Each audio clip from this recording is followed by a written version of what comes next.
This is my tomato, onion, avocado salad. Only kisses passing by the river. Hi there guys. Today I will be sharing you my simple yet very healthy salad recipe. This is for our dinner and today I will be making an avocado salad. There's only 4 ingredients that we will need.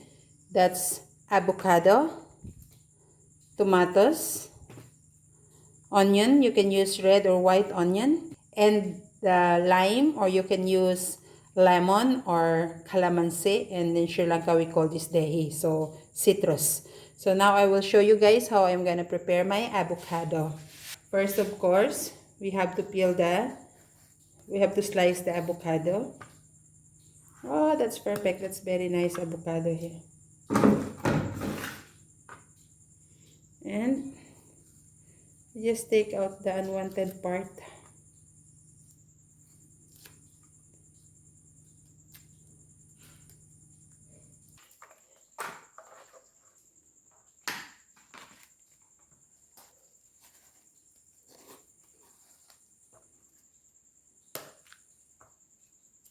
So there are some parts that are overripe, so I will take it out.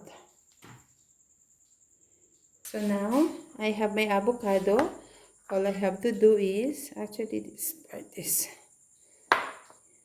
just cut it into cubes.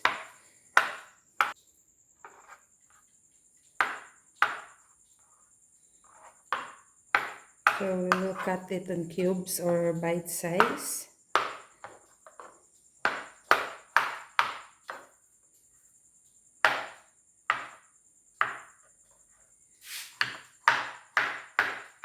That's our avocado. Now I'm gonna cut the tomato,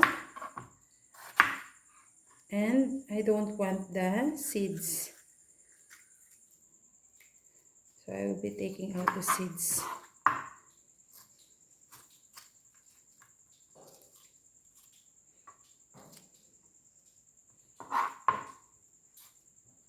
I don't put much of the tomato because my husband don't like tomato. Now I will just have to cut it also bite size, those big ones.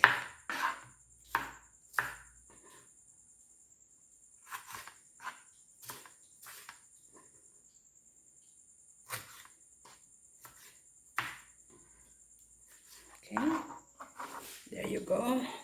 Just mix it there. There you go. And the last one is the onion. In this one, I don't want it that strong that it will overpower the taste of the avocado. So I will cut it like this. And I love, you know guys, avocado and the onion is a perfect match. So if I'm making an avocado salad, I want it with lots of onion. Okay. You can cut it also the same size of the tomato, but I prefer it cutting this way. Alright. And before I will put the onion, what I will do here is, I have to squeeze first the, okay, I have here lime. I'm using lime. So I just have to do it like that so it will give me more juice. Right? Alright. Next, let's take our avocado and tomato. Next step, I will sprinkle some salt, like just a pinch of it. Yeah. This is a black pepper.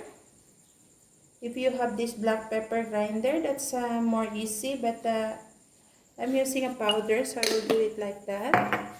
And then, after that, that's the time that I will put the onion, and I love to do it like that. Separate. There you go, lots of onion. Lots of onion. go. Yum.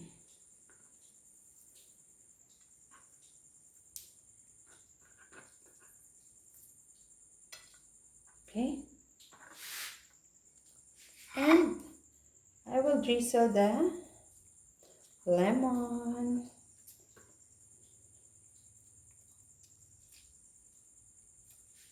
Oops.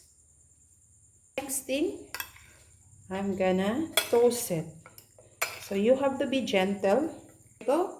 This is my tomato, onion, avocado salad. So you will have the creaminess from the avocado, crunchiness from the onion and the tomato, and then you are going to have that citrusy from the lime and the salt and the pepper. Blend it all together, and this is a perfect dinner. You can eat this with a bran cracker. You can eat it as it is, or a boiled egg. There you go. Thank you so much, guys, for joining. Please try this at home.